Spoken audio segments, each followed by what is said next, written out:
Nous avons été préoccupés dans les précédents audios avec la conception toujours croissante de Christ que l'apôtre Paul a eue et qui a marqué sa vie.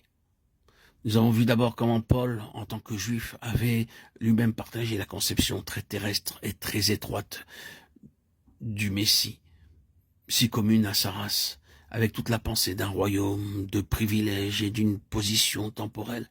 Et comment, pour lui, cette conception en est venue à être brisée par la révélation qu'il a eue du Seigneur Jésus pendant son voyage sur la route de Damas. Cette crise a marqué le commencement d'une connaissance toujours croissante de Christ.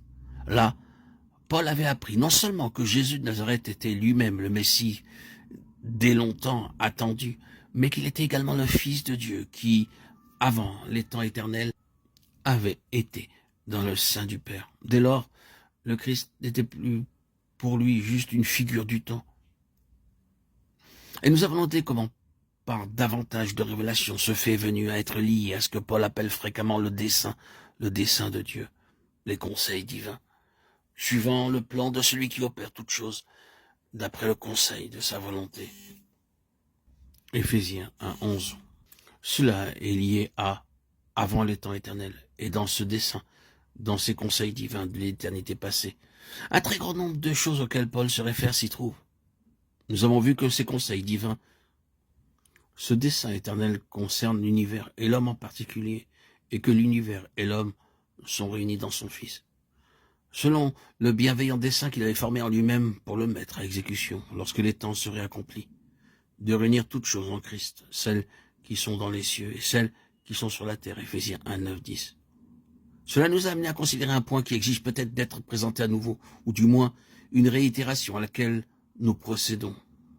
Donc, maintenant, ces conseils éternels, ce dessein éternel de Dieu représente la ligne droite de Dieu à travers les âges, et comment nous étions en train de les considérer, ils n'ont rien à faire avec la rédemption. C'est une autre ligne, une ligne de secours. Nous disions que cette plénitude des temps, des âges ou des saisons représente la méthode éternelle de Dieu de dévoiler sa plénitude et d'amener des hommes dans cette plénitude. Ils sont des étapes de croissance, de progrès, de développement au sujet de son Fils. Et comme nous l'avons déjà dit, tout ceci était prévu pour être une ligne droite au cours des âges. Ces autres âges que nous lisons, les âges de ce monde, selon les conditions actuelles, sont une toute autre ligne et présentent une autre expression de dessein. Elles ont été introduites, si nous pouvons présenter cela de façon figurée ou imaginative, de cette manière. La divinité, dans son conseil, a établi le plan pour tous les âges des âges futurs, d'éternité en éternité. Et dans ce plan, tout était clair et sans détour. Il y aurait un dévoilement progressif de Dieu dans le Fils et une entrée progressive de l'univers dans cette plénitude.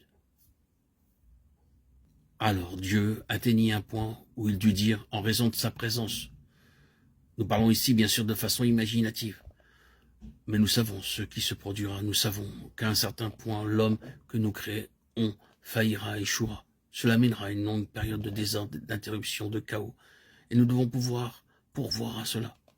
Là, le plan entier de la rédemption fut introduit, et l'agneau fut immolé dès avant la fondation du monde.